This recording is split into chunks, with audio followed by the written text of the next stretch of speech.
Hello and welcome to episode 1 of the Championship Rounds podcast. I'm your host, ATockers5, or Tokaru, or Andrew. I'm joined today by Boxing Fan and Boxing Journals. And today we're here to talk about the Naoya Inoue against TJ Doheny fight this Tuesday, live from Tokyo. Now, this fight, I'm pretty sure we're all on the same page. It's a matter of if not when Inoue stops him. But yeah, what are your guys' thoughts? Well, I am not a fan of the fight, but I mean, it is what it is type of fight. It is the best opponent available because MJ he doesn't want to go to Japan to fight. Goodman turned the fight down. He's beaten Neri. I'm gonna pull up the top 10 on my phone. It is a light touch, but his best opponents he's already beaten, or they're just not taking the fight. I don't like the fight, but if you get a Goodman fight in December, if you're looking at sort of a top tier fighter having 2 fights a year of Neri and Goodman is a very good year, and you add Doheny into that, that's a very, very good year. No, it's good. Yeah. If it's those three and like all stacked up on top of each other, then I feel like that's fine. Yeah. And Doheny is technically a mandatory defense with the WBO as well because Goodman turned it down. He's ranked number 2, and they're counting this as a mandatory defense. So it's not brilliant, but what can you do? Well, if you go through the top 10, he's already beat Tapales. The MJ situation, he doesn't want to go to Japan. He wants that in Saudi. Goodman turned it down. He's beat Neri. He's not fighting Liam Davis. There's TJ Doheny at 7. Picasso just beat Hovhannissian. Elijah Pierce just fought last night. And Cardenas, I don't know what Cardenas is doing. But Fighting on Doheny's Pro better than that. Box. Yep, he's fighting on Pro Box. Doheny is it's the thing with Inoue that I find interesting. I think he's held to a much higher standard than most of the fighters in the world. He's fighting a top 10 opponent who's a former world champion, and people are screaming about it being a complete mismatch and a disgraceful fight. Like, he's just held to another standard. If you look at some of the awful defenses we get in boxing, like Lamont Roach is fighting Kanzu and Fergal McCrory. You know, there's loads of these fighters that are just fighting absolute awful opponents that are a lot worse than someone like Doheny, actually. You're fighting real former world champions. Yeah. Obviously, Doheny, former IBF champion. You know, it is weird though with Doheny because he did sort of completely fall apart after that Roman fight. You know, losing to Beluta and Conlon. But then, like, the resurgence, and yeah.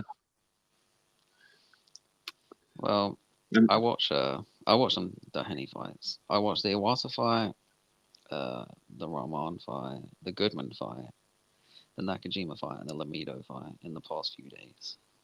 You know, he does have a knack of just always being in the fight, even if he's losing. Yeah, he's never really been dominated. Because, I mean, he did lose basically every round against Goodman, but he was still there and he was landing punches. But he also has a knack of looking beat up at the end of fights. He looks very beat up against Roman. Oh, he's always bruised up and swollen. His face was a mess against not a mess, but bruised, swollen against Iwasa, which that was a close fight. That could have gone either way. Rahman, well, he looked beat up at the end of that fight, and he did get dropped twice. It's the war. You know what it is? It's that Irish skin, man. Yeah, It's that pale Irish skin that marks up at every opportunity. I mean, I didn't watch the Beluta fight, and I didn't want to watch Michael Conlan fight, so I get that one a miss.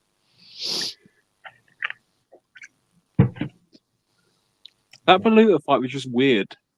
Like it was just a weird event, weird fight to make, weird decision. Like it's just all of it was very weird to me. Like at the time and even now, like it's just right before lockdown in Dubai. You Going know, to fight Beluga in Dubai. yeah. Well, we do sort of know why that was in Dubai, though, don't we? Yes.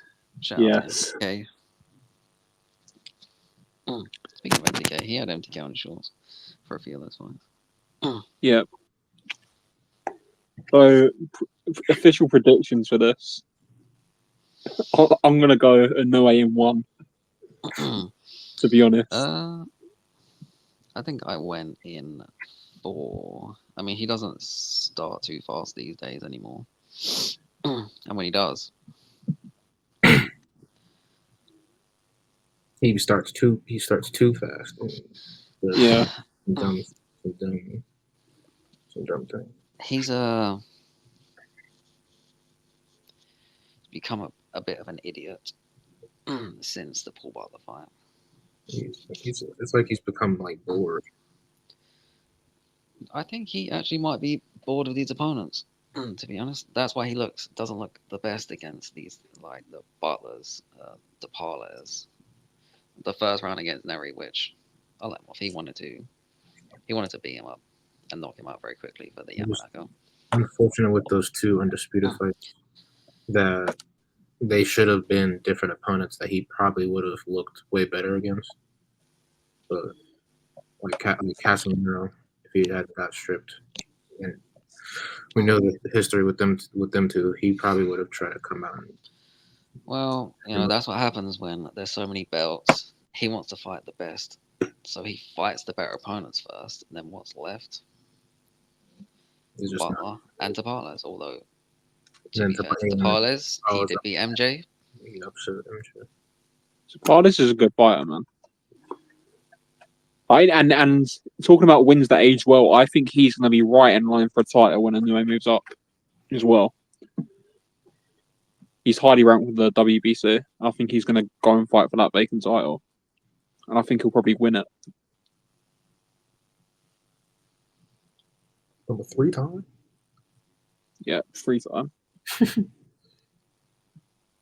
Thing with the Butler fight's interesting to me because I look at that fight and I just think I don't even call it a bad performance. I just think like you're in there messing about, like you're just not taking it seriously. So it's like whether it's a good or bad performance, I don't really know. I can't really take anything from it because he was just dancing in the ring for about 10 rounds. Well, I have noticed in a couple of Inoue's fights, he does get frustrated when people move. But, he's so good that doesn't affect him. Yeah, maybe. That has something to do with it. Who was it against? Carmona, was it? No, it was Nieves. There we go. On the Superfly card. He kept asking Nieves to come and fight and stop moving. There's even a picture of him doing it as well. Yeah. Did it against Barlow as well. I mean, Fulton didn't move too much. He just kind of stood there. Bolton put in a really embarrassing performance, like for being honest. Well, I mean, it's probably the best he could do. It was in like round 6. He started to have a little bit of success. Started to land more punches, and then completely went away from the jab in round 7. Then we all saw what happened after that. Mm-hmm. What do you see Inoue doing next after this? Well, he said he wants a few fights. I expect him to fight Sam Goodman next. And then probably MJ, yeah. And then maybe move up. Or who else is next? Who else is left? No one really. There's There one is no fight. one left. There's one fight at 122. Oh no, we don't want him to go No. by Liam Davis. No, I'm not talking Liam Davis. I'm like, Oh, there's one fight that would break the sport in Japan, and that is Junto Nakatani. yeah, I guess. I mean, And I don't that's think the he's fight. moving up. I don't think he's moving up not- anytime soon. It's just I not don't know. They realistic. were talking about they were talking about that fight in the press conference this week, Yeah, but Nakatani has so many saying to good target fights. for next year. He has so many good fights to make it 118. Yeah, but how about the fight? And he's already tight at the weight. Like, it's not a secret. Like Rudy Hernandez has been saying it ages. He hasn't got long at 118. That's very big. He only had what, like, was it 2 or 3 fights? Yeah, it was 2 fights at 115, wasn't it? Maloney and Cortez. Yeah, I think so. Then straight into Sunny Argo.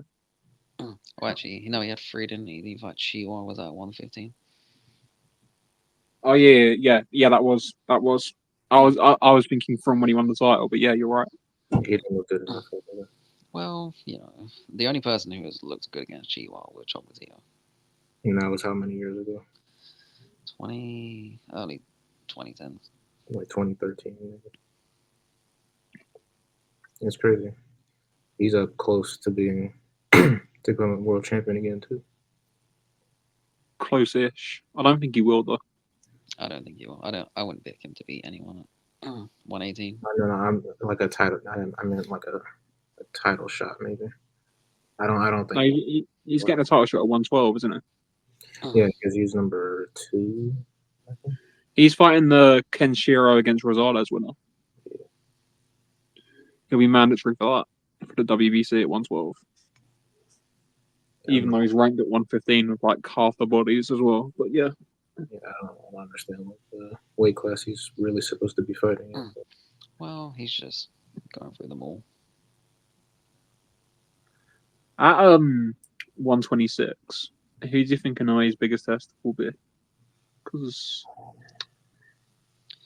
Well, definitely not at Lopez. yeah, that was a weird one. All that there was a lot of talk of Lopez potentially beating Inoue, and I just couldn't see it.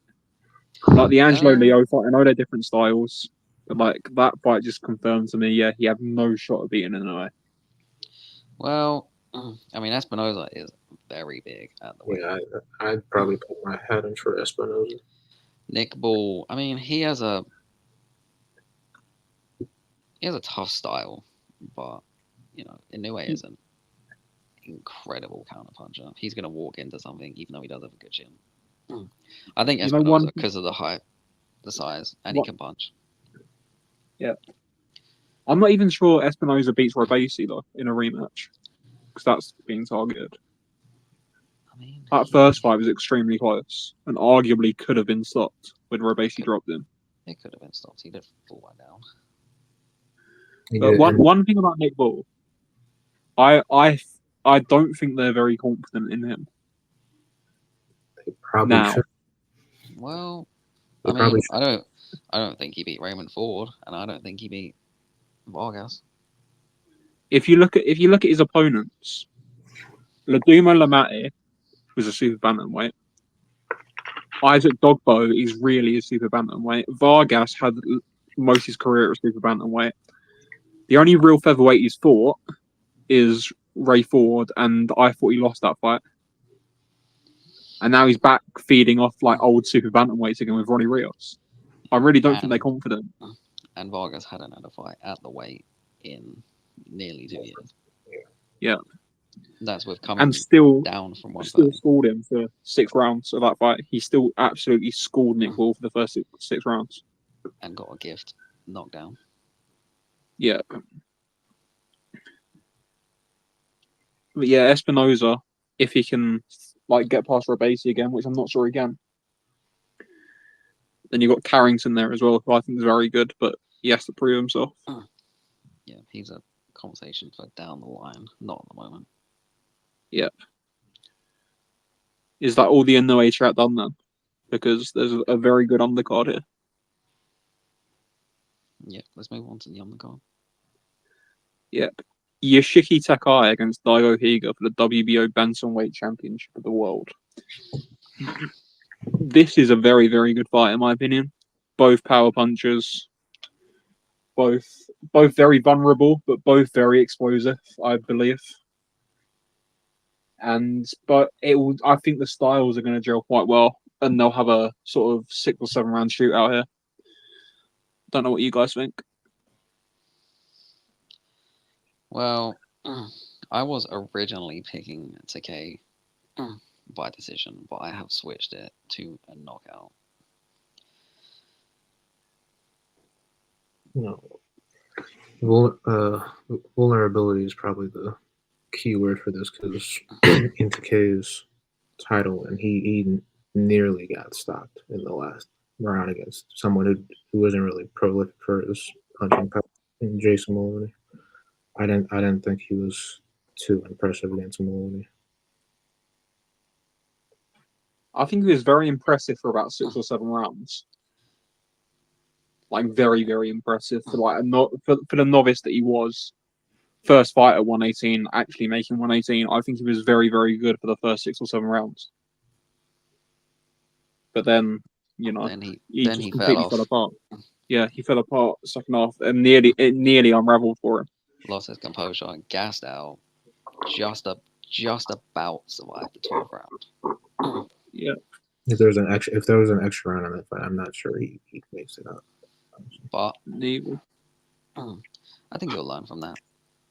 I think he'll be better in Yeah. this fight, I hope especially if it's stamina. a shootout, because fights between punchers, they don't usually last very long. He will throw down to the end.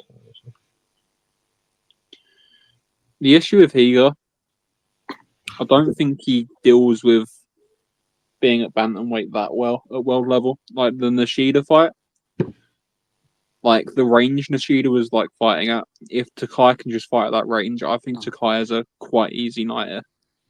And that's where he likes to fight. Yeah. Higa literally just needs to get on his chest and like bang away at the body, bang away all night. But I'm not sure he can. He's just too small for bantamweight, but he obviously has to fight there because the JBC said so. Yeah, he's banned from fighting at flyweight and super flyweight, isn't he? Yeah. That's crazy. Because he probably would be fine with being a super flyweight. Yeah, he'd make Superfly easy. He's not very big. He's what, like 5'3", 5'4"? That's like quite short for a bantamweight. Not very big, fighting a massive puncher who Takei's not a small bantamweight either. probably gonna walk you onto something when you're trying to get inside with that right hook, which is crazy. Throwing some weird lunging sort of uppercut or so. Takai he's a weird fighter, but he's very effective. He's very unorthodox though. He's just really weird. Like he's got this weird power at the extension of his shots that just comes from nowhere. Like when it comes to from a boxing standpoint, I don't think he's very good, but from a physically gifted standpoint, I mean, he has a lot going for him. I agree. And obviously, I think like if you look at some of the kickboxing fights he throws punches in the exact same way. Sort of the lunging and the jumping around and stuff. Well, I guess the boxers aren't prepared for that. Maybe it works in his benefit. Yeah. I do think he's the weakest champion at 118 though. So do I. Yeah. How would you rank them at 118? Well, Junto definitely at the top. Yeah. Definitely at the bottom. Takei's definitely at the bottom. Well, just between Nishida and Inoue. I like Takuma. I think he's really good. I mean, I joke about him being the best in a way, but he is good. He just doesn't have punching power. His power like his brother, and maybe he shouldn't fight like his brother because they do fight very similarly. He doesn't have those physical gifts, but when he boxes, he's very good. I was really impressed with I think I I would put Nishida number 2. because he's beaten better fighters. He beat I Manny agree. Rodriguez was a good win, And he beat Taiko Heath. Yeah, he beat Dagohiga as well. and he beat Higo. He was the Mexican he beat, Medina, wasn't it?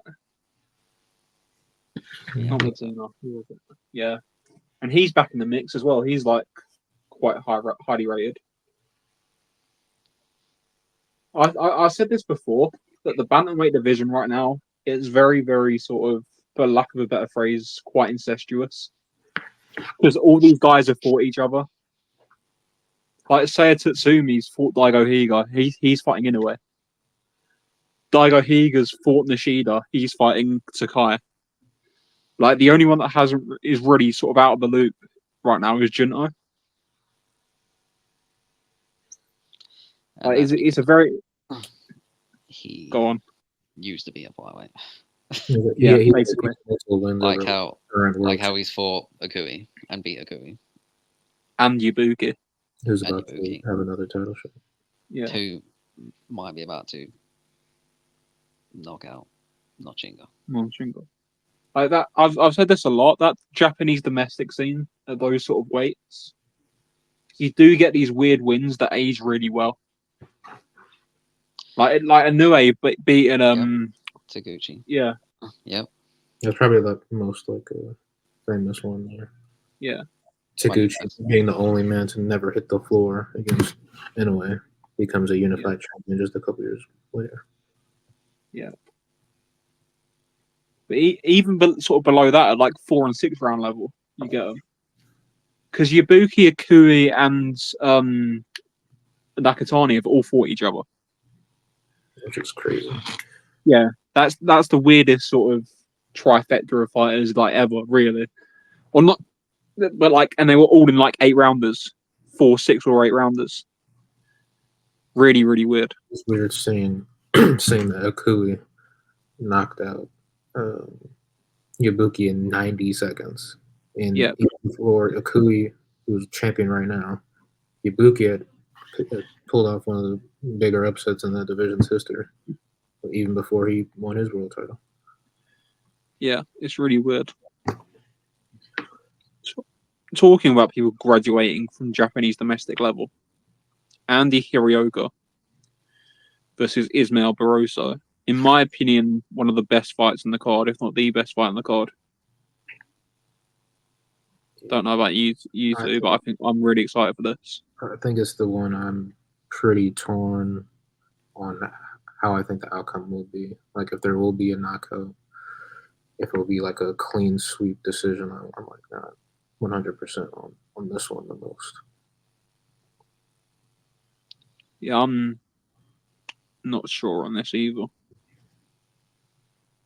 Hirioka's had a weird career. I feel like I'm leaning towards a Hirioka either, like just a Hirioka win, because even though Barroso has been like a pretty fun fighter in the last like year and a bit, he's really only fought one round in that year and a bit since his controversial loss to Rolly Romero. That was 15 months ago. He's Yeah, only that fought. was ages. Well, I think I think Hirioka is going to stop Barroso. You know, before we started this, I watched I don't know if you saw that I posted it. I posted the Maldonado fight. I mean, he didn't actually look that good in that fight, and he may have got hurt himself. But he's a big puncher. Barroso is, how old is he? 41. 41. Jesus Christ. 41 and inactive. It's not a good combination. Probably the worst combination. I mean, when was the last time he went in a tough fight? I mean, Rolly wasn't a tough fight. Probably met him 6 years ago.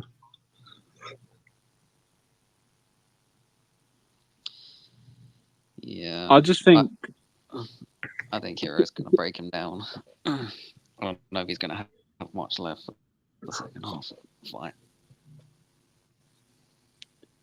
honestly, if I'm Hirioka in this fight, there's a lot on the line. Obviously, I don't think the JBC have allowed the WBA interim. I'm not sure. They might have done. They might not have done. There's a weird situation surrounding that. But it's essentially for the mandatory position at 140. If you're Hirioka in this fight, I think you should just keep away. You're taller, you're longer, just keep away. You're good enough to do it. Barroso's got very slow feet now, he's old.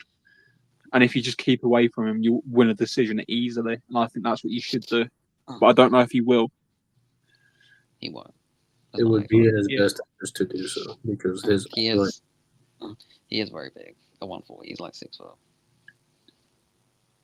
Yeah.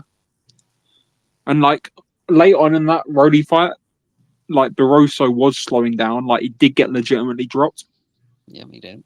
I mean, it was a terrible stoppage, but he was hurt. He was hurt and he was slowing. He just didn't get hit. Yeah. Like the stoppage was awful, and that. Like, yeah, I agree, but like, I think the stoppage sort of overshadowed what was happening there. Like, you'll probably shoot me down for this, but I genuinely believe Romero would have gone on to stop him in that fight, like legitimately. He might have gotten the chance to throw better punches that we wouldn't have reacted so bad at the stoppage for maybe that like in that round. I'm not sure how much time was left in the fight in the ninth round where he got stopped, but there's only 20 seconds left in the round actually. I think I agree. I think Rolly would have stopped Barroso. Probably in the next round. But Tony Weeks or whoever it was Tony Weeks, wasn't it? Yeah. Cheers, Tony. Do you think that Andy Hirioka can beat Jose Valenzuela? It depends which version pops out. Because when this fight got made, it was Isaac Cruz, wasn't it? Yeah. And I was 100% certain that Hirioka would beat Isaac Cruz. Well, I think they could all beat each other at 140. Yeah, how 154 was in, like in the 154. Yeah, they could all beat each other. 2020s. There's no standout fighter to me. I don't know. I think Liam Power is pretty good. Yeah, but he's not standing. I think I really do think Liam Power is good. And Tifimo, I mean, he's probably going up to 147 soon. Yeah. Might fight Brian Norman if he asked to be mandatory. He is the most bipolar fighter in boxing, like personality-wise, fighting wise. Yeah, literally. He's just one of these guys that you just don't know. The most seesaw fighter I can think of. Yeah. And then Liam Paro, Valenzuela. Cuello again. He's world Cuello, champion. Jesus Christ, I forgot about Cuello. I think he's pretty underrated as well. He is. I think he'll beat Sandor Martin. A technical fighter. Yeah. With him in the popping dirty isn't going to help much. He's just got no sort of athletic standout ability, in my opinion, but he's like pretty good technically. Yeah, I think he'll beat Sandor Martin, and I think that Sandor Martin against Cuello fight is going to be dreadful to watch. It will be, but I do think Sandor Martin can win that fight. I like Sandor Martin. He's a good fighter. It's going to look really weird with him in the ring. I feel like there's like a really big size difference. Well, I mean, I thought Martin beat TVMO. So did I. And he was robbed of a knockdown.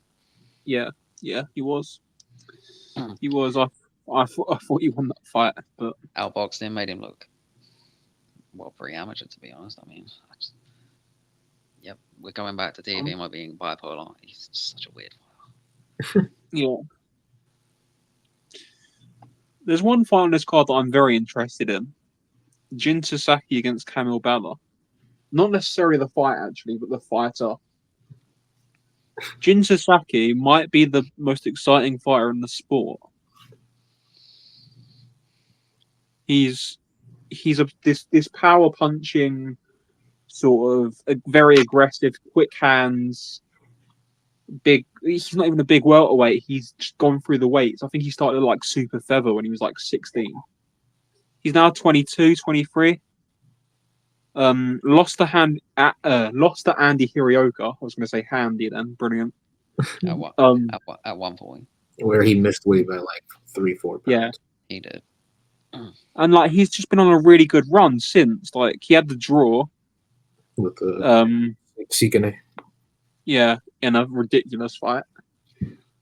And now he's picked up the OPBF and WBO Asia Pacific titles, and is somehow, because welterweight's totally fallen apart in the last sort of 18 months, he's now sort of ranked top 5 with pretty much everyone. Like it's been a really, really meteoric rise these past sort of 18 months, 2 years. From fighting in 8 rounders after a KO loss to Hirioka to being like highly rated in one of the like standout divisions in boxing historically. Yeah, I'm pretty sure he's ranked top 10 in the division with Ring and TBRB. Yeah. Like the thing with Sasaki is, I can see him getting put over in this fight. I can see him going down. It's a very and then just getting up and stopping him. It's a very common occurrence with him in a lot of his fights. He kind of just forgets what he's doing, and then he's just on the floor out of nowhere. But then he has ridiculous power and like And ridiculous speed. The sport. And if he touches you with it, you're most likely going to sleep. The Joey Inoue fight. Yeah, I don't know why we're fighting Joe Inoue in 2024, but you know. Yeah, but that fight was one of the weirdest fights I've ever seen. Because Sasaki would sort of throw punches for about 20 seconds, absolutely batter him, look like he was about to stop him in every single round, then just wouldn't do anything. And then like he did it in the 5th round and actually like caught him with one clean, and then just took him out. And it was the weird. You could legitimately have had Noine like up 3 rounds to 1 in that fight, and I think one judge did. Yeah, one judge had it 39-37 for Noine. And that was like a quite legitimate scorecard because Sasaki was literally working for 20 seconds around. Then he was just like plodding forward. Yeah, I feel like he does that a lot. Like he's like just trying to coach you in to try to throw something so he can counter with the death punch. Yes. I think he is one of these fighters that likes to entertain over like winning quickly as well. Like if you look at his character, like the way he is on social media, the way he ring walks, like he's one of these sort of entertainer type characters as well. Okay. I think that has a lot to do with it. He plays up to the crowd quite a lot. Like a Kameda, a Tatsuyoshi, like one of those types. One of those types. Yeah. He plays up to like dancing in the ring and stuff, and sort of jumping over the ropes when he wins and stuff like that. You know, we would call that a showman. Yeah. But this opponent that he has here, it's one of the worst he's had. Like some of these other opponents he's had have maybe been from like lower weights, like Noine, who fought Liam Wilson at 130 or 130. Which one of those 130 or 135 weights a couple years ago? He's fighting someone who has. We talked about this the other day. He's fought only 2 times in this decade. Yes, we did. He's fought 4 fights. No, 3 fights since 2018. He's fought 3 rounds since 2019. And what is that? 16 rounds since he lost to Cambosis in 2017. 7.5 years ago. His only like notable name on his resume is a decision loss to George Cambosis. and he was dropped. Yeah, it's just not a good opponent. This fight should maybe last 6 or less minutes. I should also mention that he fought Campos as a lightweight, obviously. He's only had 2 fights at 147. Yeah, it's just not a good look Yeah. again. Back to back, very like multiple weight jump opponents. Yeah.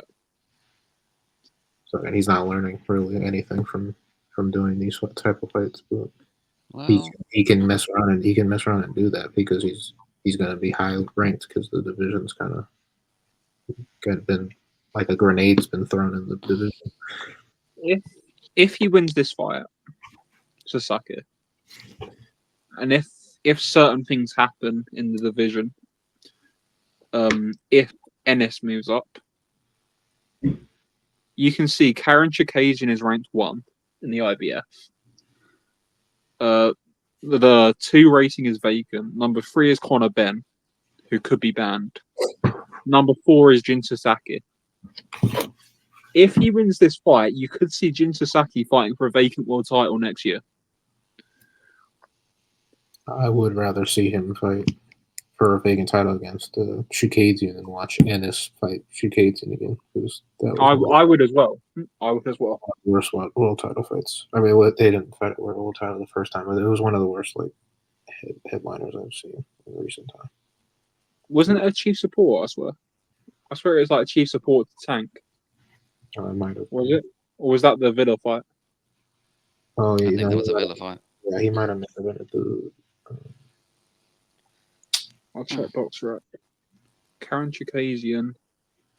Yeah, no, Yeah, that was Karen. That was was the Garcia fight. Hector Luis Garcia. It was chief support to that. a good card actually. This is the problem with the sort of a general point with this. This is the issue with the current system. Chikazian, to his credit, has gone in there and won eliminators that other people have turned down. This is the issue. Like other people have turned these fights down, like these eliminators, because no one wants to go and fight Karen Chikazian in Germany. Harry Scarf does. He's won like 2 eliminators since he lost to Ennis, and he's earned his shot. He's actually been pretty like active. Yeah, like he's won 3 fights, 2 of them in like IBF eliminators. So like how the like you can't blame him. It's the system, and it's the people turning down fights in the system that's the fault. Like at fault. You're telling me that guys like Gearsov can't go and fight for the IBF eliminator? You know what I mean? There's so many of these guys that don't fight in eliminator fights, and then when they don't get title shots, and these random guys that do fight eliminators do. If you want a title fight, go and fight eliminators and get mandated. It's not difficult. But anyway, that's my little rant over. Well, fighters think they're owed something for nothing these days.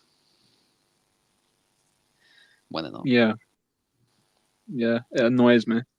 I mean, I have no problem with Casey getting a title shot. If he's winning title eliminators, give him a title shot. I was like, he wasn't like a bad watch. That clash of styles with him and Ennis just wasn't fun. Because I mean, he looked fine. It was a good performance from him against Harry Scarf. Yeah, that's because the Scarf fight I wasn't really impressed with it. And, if he's going by the book and by the to get his title shot, and he deserves it. But not like that. Scarf's a very awkward fighter as well. Yeah.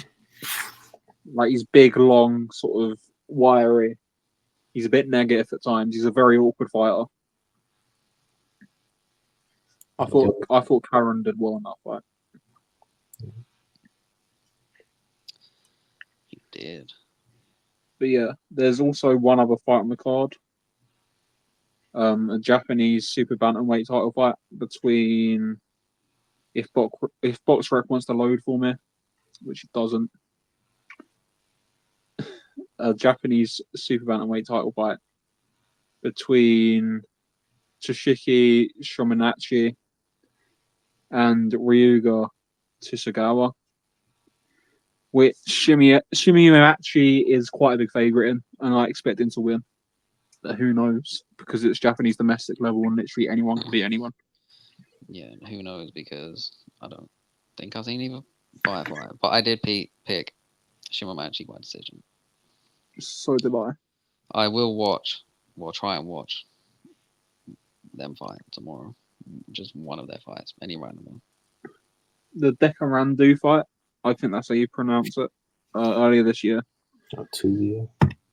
Shimamachi performed very, very well in that fight, and he stopped him in the 5th round and dropped him 3 times in that 5th round and won the first 4 quite easily as well. So yeah. But final predictions for this card, I think we should end on. So Inoue Doheny. Inoue in 4. Yeah, like He's gonna knock him out with a left hook. I say inside 4 rounds, but Counter left hook. That's what he got dropped against Sam Goodman with. I'll say 2 or 3. I will say 1, and it's going to be the exact same as the Payano knockout. Just, Well, you can't replicate that. That was too. That would be fantastic. That would make the best thing for this fight would be a highlight reel knockout. To be honest, he probably should do that with this type of opponent in 2024. Yeah. Takai against Higa. Takei stoppage in round 9. I had originally picked a Takei decision. I had switched knowing that they both have pretty nasty power. I'd probably say Takei somewhere in the middle. Somewhere in the middle, around 6 or 7. I think Takei is going to stop him with a body shot, but I think Takei is going to have to get up off the canvas to do so. That'll be interesting.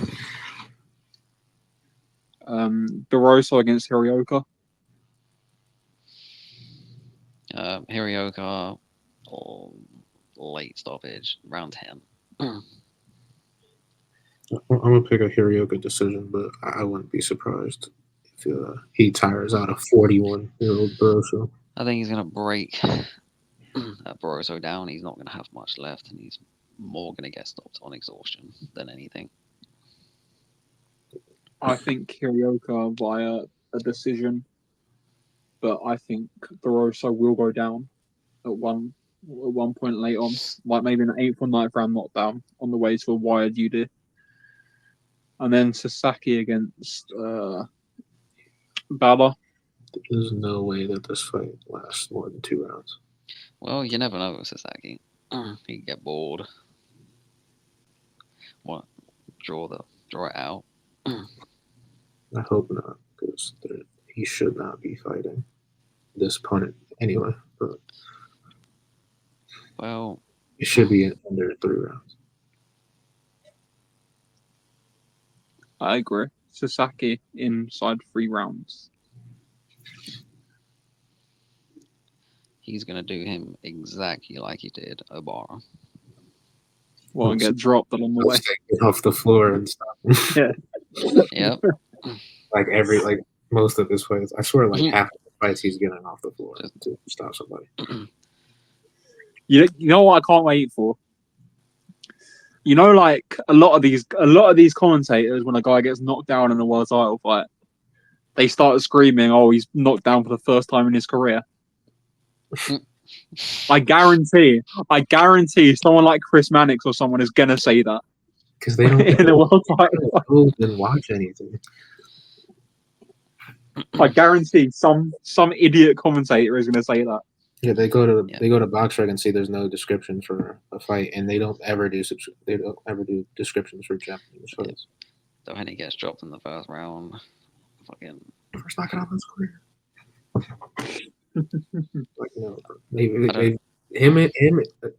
Sasaki and Doheny have probably both been down 5+ times.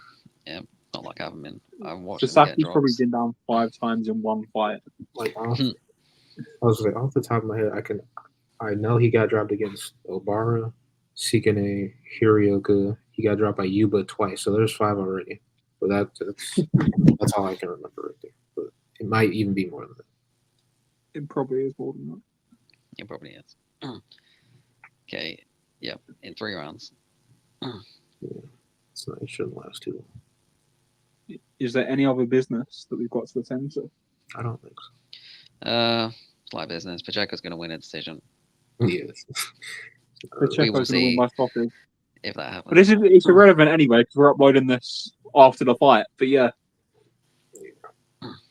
What else you like? just to be clear, I'm picking Pacheco by whatever method you go on Box Rec and see that he's won by.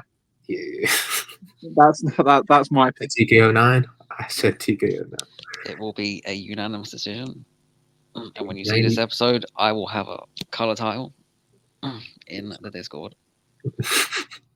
Yeah. Talking about Discord, there's a link to the Discord in the description of this. Well, there should be. Links to all our social medias, YouTube's, Twitters, VKs, OKs, whatever other Ks that we've got. And yeah, thanks for listening to the first episode of the Championship Rounds podcast. And we'll see you again soon. All right. Goodbye.